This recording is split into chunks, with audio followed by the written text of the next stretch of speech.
రాత్రి 8:45.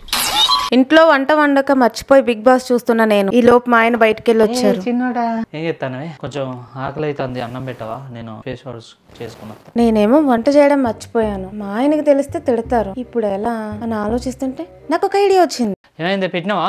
బుజ్జి చాలా హెడేక్ గా ఉంది బుజ్జి, 2-3 అవర్స్ నుంచి. అది కాక చిన్నోడు అటు ఇటు తిరుగుతూ ఉన్నాడు. వాడిని చూసుకుంటూ నేను అసలు నిద్ర కూడా పోలేదు, వండలేదు బుజ్జి.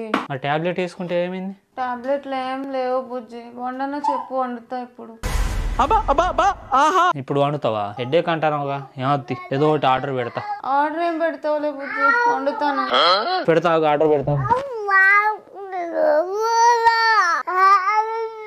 సరే బుజ్జి పెట్టు, కానీ కొంచెమే తింటాను.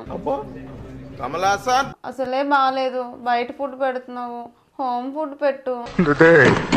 సరే సరే. చూసారా, అన్యోన్య దాంపత్యం అంటే మాదే. మా ఆయనకు కోపం రాకుండా, కోపంలో నన్ను తిడితే నేను బాధపడకుండా ఆలోచించి ఎలా చేశాను. చివరికి ఏదైతే ఏమి, మనం అనుకున్న మిషన్ అయితే కంప్లీట్.